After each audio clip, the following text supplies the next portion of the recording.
We are so delighted to have all of you here today. Thank you. And particularly to have you, Christian. Thank you for coming. You have with us Anique Jordan, who is on my far right, who is hailing right now from Providence, Rhode Island. She's zooming in. Anique is she's an artist and writer, curator, who's currently doing her master's program at RISD. So Anique, thank you for zooming in for us today. And we have Sarah Stanners, who's I have to thank Sarah for her many years of hard work on the Jack Bush catalog raisonné. So I met Sarah many years ago, and she is currently professor at art history in University of Toronto. Thank you for joining us, Sarah. That's so kind of you to be with us. And Renata, who I recently met, is now currently is working at the Art Gallery of Ontario as a curator. She hails from Brasilia, Paris, and Montreal. Thank you for being with us, and welcome to Toronto. So to start this afternoon's program, we're going to start with Anique, because Anique knows Christian the best. 2 years ago, we met Christian because he had a studio program, the akin program, at MoCA, when MoCA first opened their new building.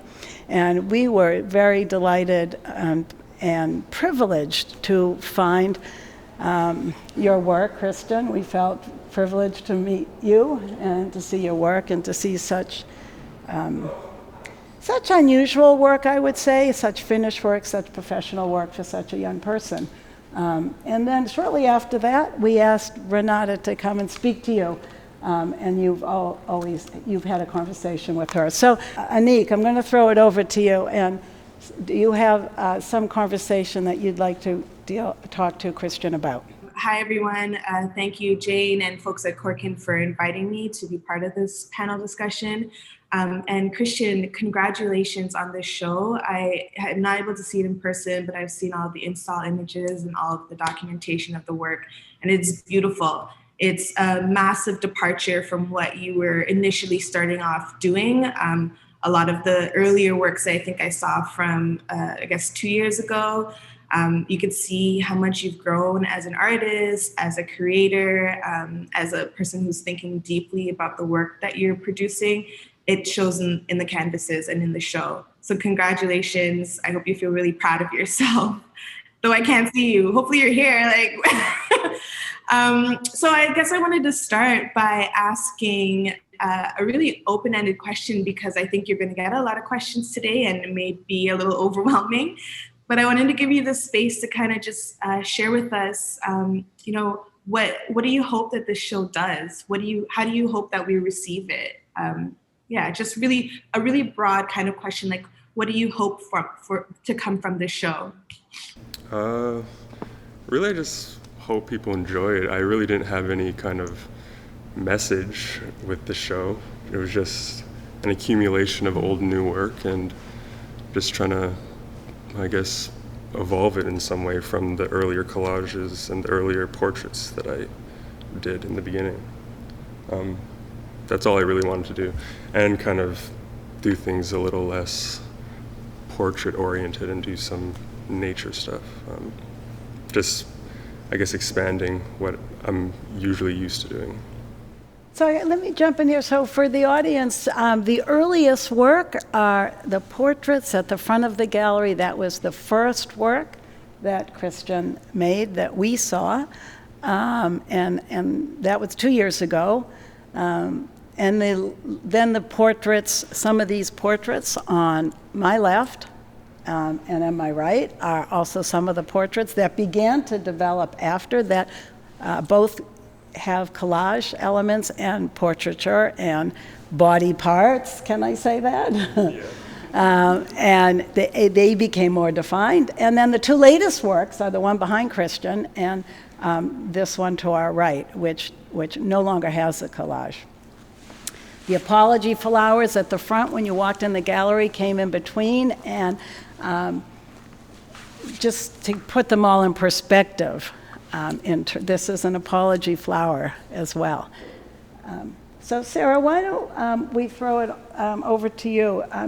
Tell us what kind of questions might you have for Christian, and tell us your responses to his work. Well, I really love the show upon first impression. Although I am working with contemporary artists and teaching contemporary Canadian art at the moment, I am really mostly focused on mid-century modern painters. So I have a bit of a bias for painting. But one thing that has come to mind that I would like to know more about is, you're going to hear this all the time because so many firsts, but you're a young man. You were born after the dawn of the internet, right? So this is, it makes me feel very old, although I'm not that old. I'm curious to know, I see, of course, a fascination and a use of analog media in your work in a manner that's quite, you're composing it. It's not, to me, I'm assuming it's not random. No. But how does somebody who is of the age of online social media, where does your fascination with like text media come from? I just wanted to kind of find a way to represent just, I guess, the oversaturation of just information, and using magazines and like news articles were like the easiest way to do it for me, at least, rather than using a bunch of images just to use, I guess, letters and words. Are you responding to the oversaturation of media? I think we all are, but I couldn't tell you exactly what my response is, except for maybe the work itself. But yeah, I guess that's how I put it. So I'm curious to know, do you read? I mean, maybe by influence of your parents or somebody around you or yourself. Do you read paper newspapers? Yeah, well, I read a lot of Time magazine and the New Yorker and stuff. That's where most of the stuff comes from. But my family has always had a close relationship with, I guess, the news and Time magazine and stuff like that. So that's interesting about the use of collage, and I know, Christian, you've told me before that your family are media oriented, both your parents, and you had a lot of media at home. So, and it's clear that you choose your cutouts carefully. Mm-hmm. They usually have to do with the person I'm thinking about when I'm doing the painting, or conversations I've had recently, or things that remind me of, I guess, the subject. And they're very specific. It seems like they're very specific, clearly cut out. So I wanted to go, Renata, you came to see Christian's show, and we would like to hear your responses as well. Yeah, sure. So Christian, congratulations. It's an awesome show, super vibrant and colorful, and I really love the evolution of the work. I was really interested in understanding, because I feel like there's a story behind the works that you do. Or I was overhearing you say that you always come from, you have a very precise idea of what you want to do. Mm-hmm. And I was wondering how your process goes from beginning to the end of a specific work. Like, where do you go from? So you're saying that you're inspired by people that you're interested in depicting, mm-hmm. but also we see that from your recent works, it's not people anymore, but landscapes. I know there's an influence by the pandemics in the orange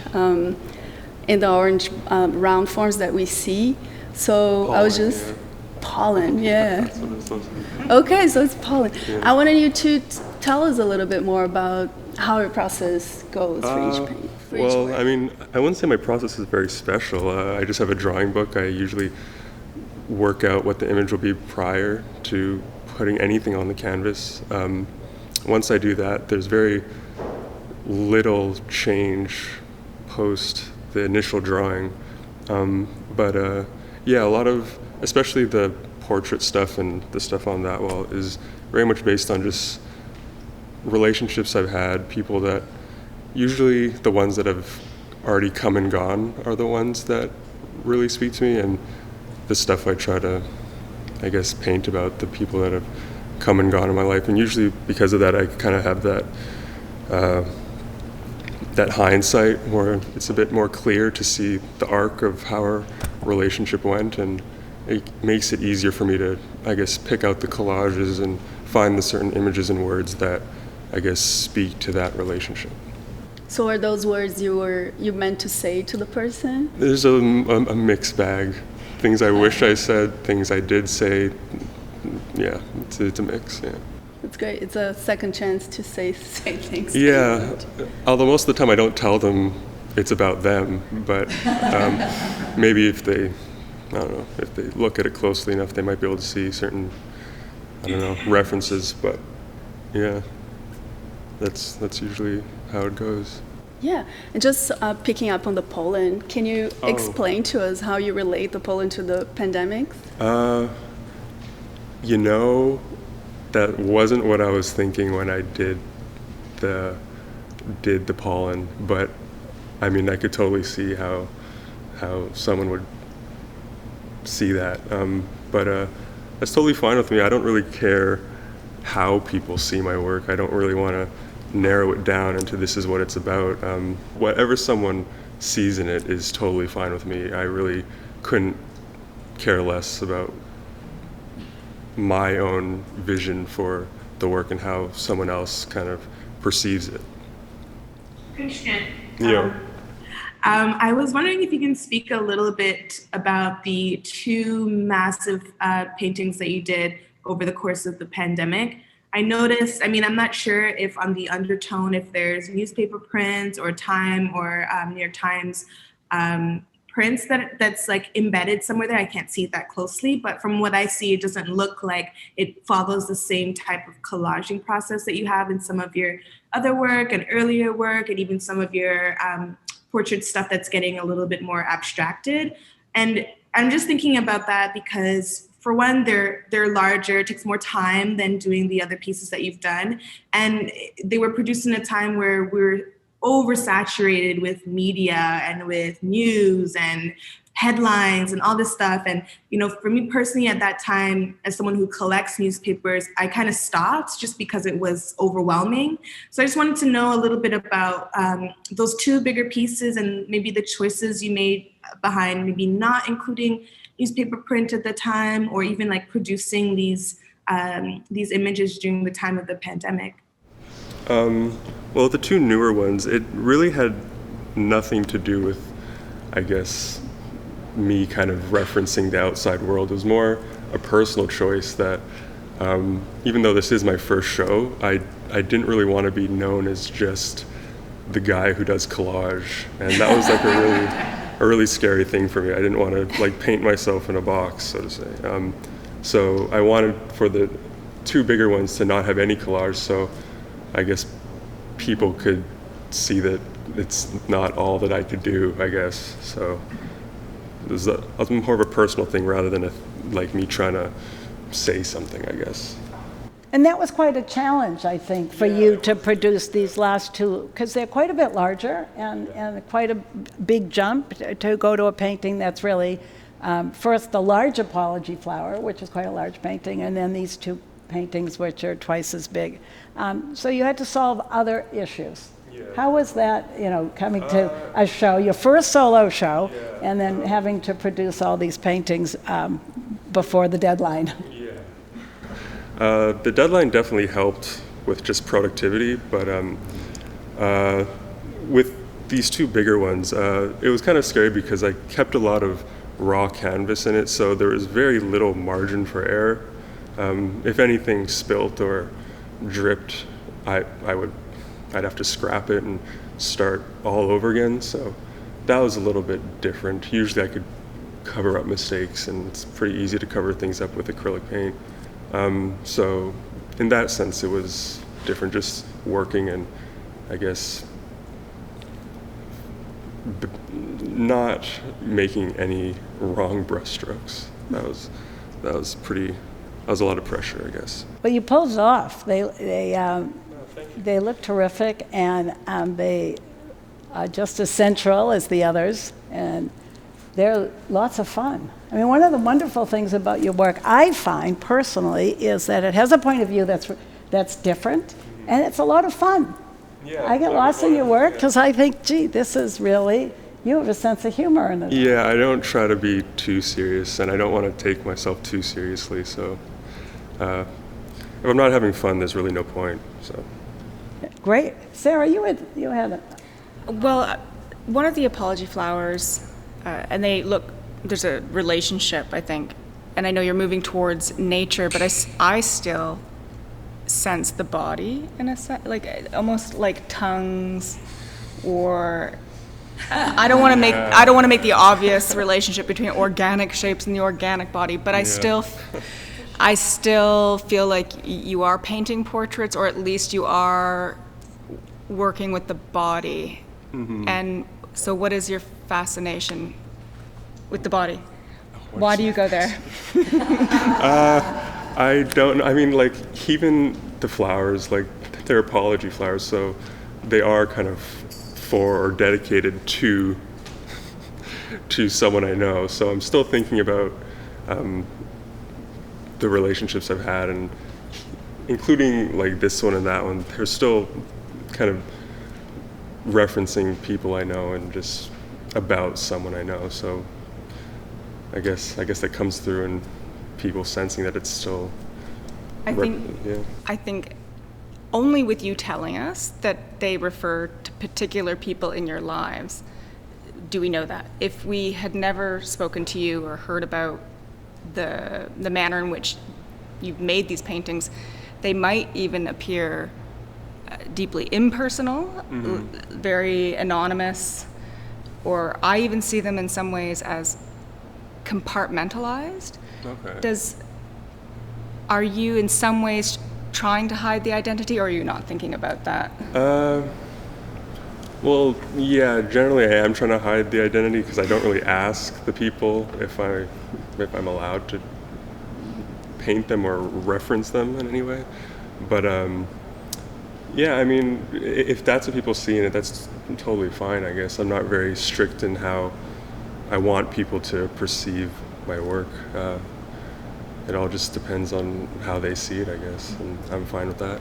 Good question, Sarah. Christian, for me, I think it would be hard to paint with that much sensuality without it being a real response.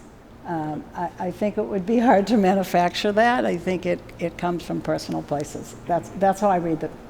You know, I've never even asked you, as you know, and I don't ask all those questions because I read the pictures, and I read the pictures as being very personal, very sensual, very sexual. That's just how I read them all. So generally, yeah, you're pretty right, yeah. So I don't really tend to, but I think what you're saying, Sarah, makes a lot of sense because they pass that threshold into a general world, whereas they don't need to be personal and they don't need to be specific because they're just so exquisitely crafted. I mean, you have both a personal element and a beautiful craft, and even the thickness of the paint and the impasto, and not using a medium or however you're applying the pigment is gorgeous, and the shapes have become so rounded and so sculptural that I think what you're saying, Sarah, is it becomes every person. It came to mind because I listened to the conversation that Anique had with Christian, and it's posted online. It was a Corkin talk, and I enjoyed the conversation. Thank you for that. What was interesting, though, is the topic of titles came up by looking at the back of the paintings. I'm going to put you on the spot, only because you guys skipped it over with like a nice shiny rock. You kind of skipped over it. One of the paintings on the back of it says "The Hub."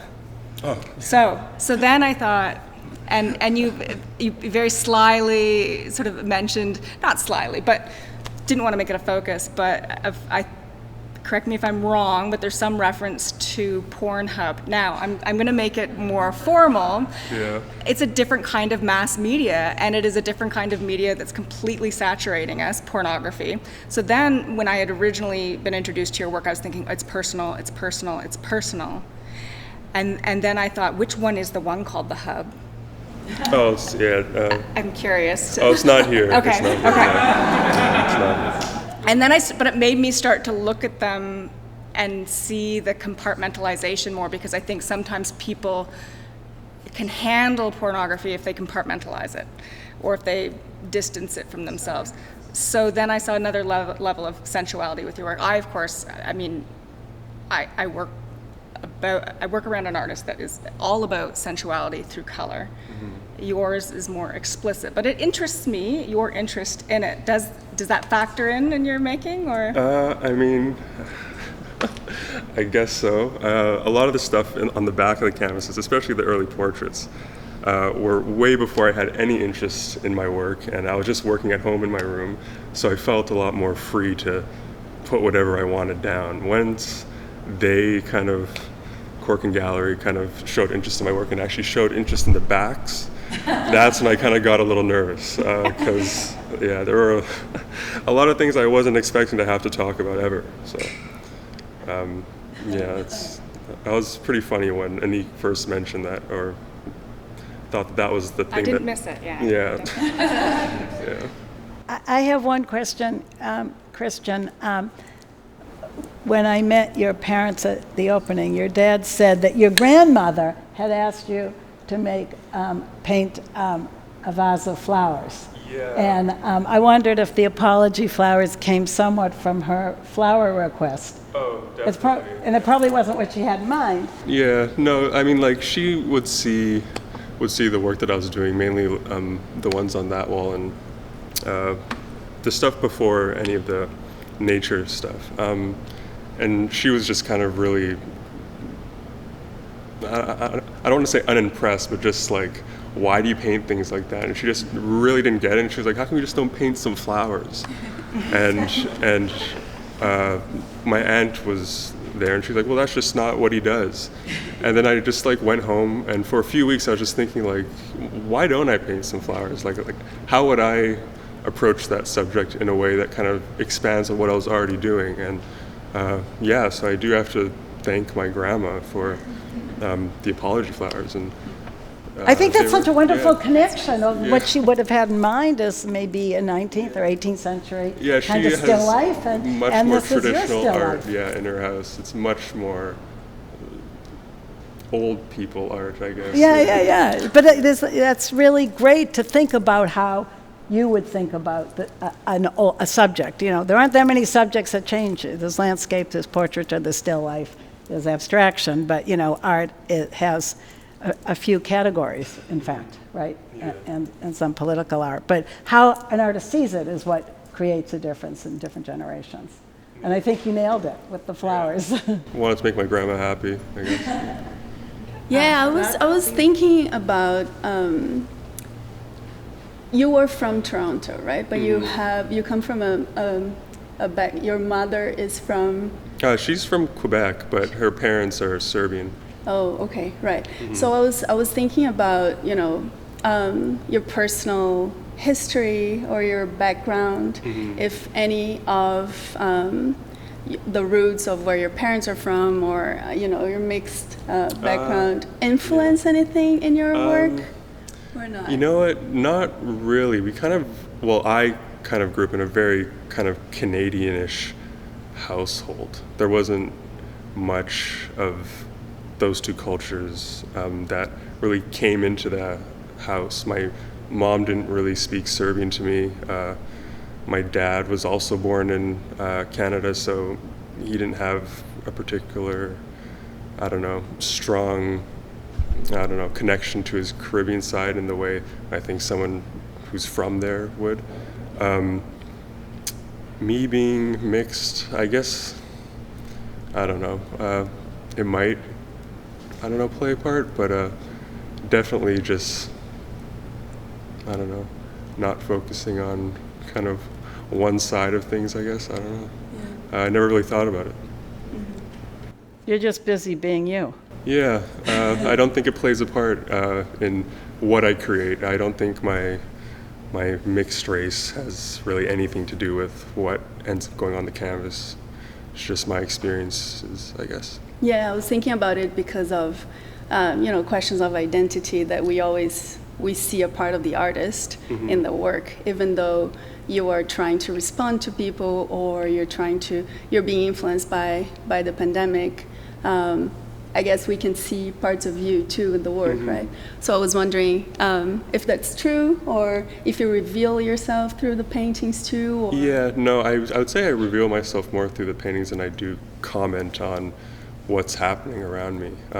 I guess because I use the newspaper, it seems like that, but it's not really the case. I just use it for, I don't know, making things a bit more clear and just shooting references to the conversations I've had and the situations I've put myself in with the people in my life, or the people that were in my life. Yeah, because we see a lot of references to cities, right? We were talking, Jane, the other day, a lot of references to Paris, or I imagine the places that you've been through, or that person is connected to. Yeah, definitely.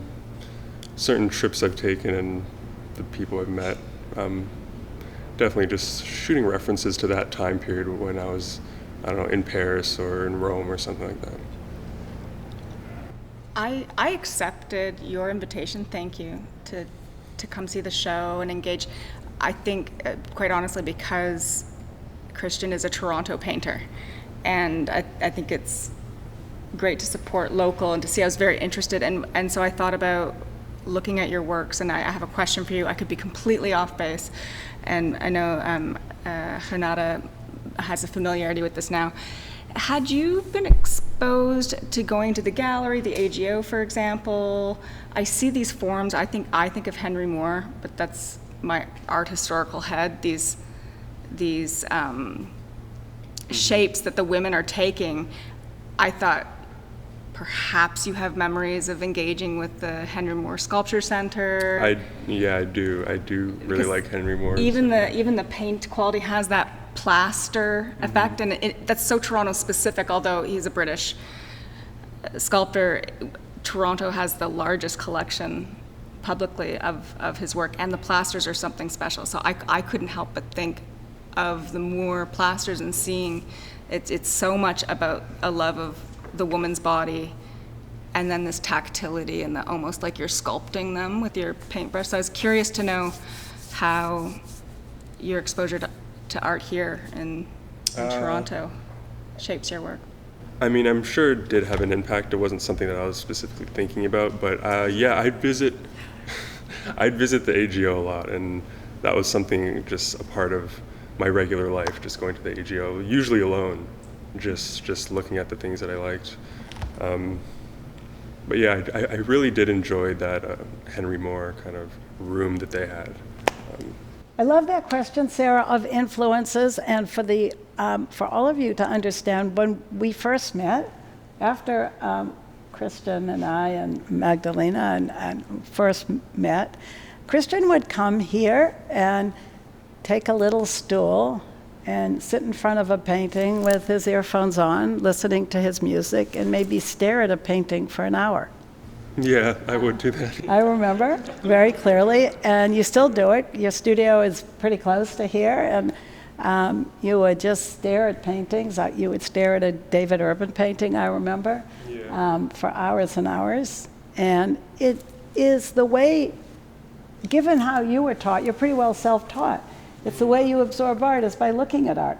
So who are those influences? Like when you think about world influences, I can think of some that I think of when I look at your work, but more interesting is who you think about.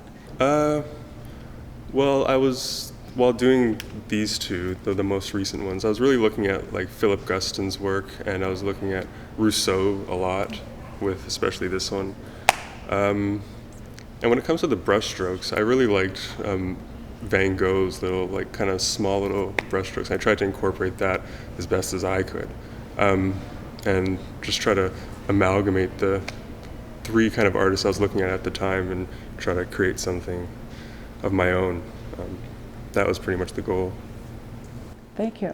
Yeah, and it comes across, and you take all of these interests and incorporate it into art that is uniquely yours. Yeah, well, Thank you. I'm glad it was somewhat successful. Thank you very much for sharing all of this with all of us and all the wider public who get to see your show. You've done a great job, and I think we're all inspired by what you have brought to us, to all of us. Thank you. Thank you very much. I'm glad it's had such an impact. And Anique, thank you for zooming in with us. No problem. I'm so glad you're here from Providence, and enjoy the rest of your master's program. Come and visit when you're back in town. Yeah, for sure. It's wonderful to be here. I'm so glad there's an audience here to celebrate the work that Christian's been doing as well. Thank you. I do apologize if I wasn't speaking loud enough. This is not really something I'm used to. I'm just kind of shocked that so many people want to hear what I have to say. Yeah. And thank you, Sarah and Renata, so much for being with us. I so appreciate what you weighed in on and what you had to add to this conversation. I admire you both so much. Thank you. Thank you. And thank you, audience, for being here. Great afternoon. I just want to thank our panelists.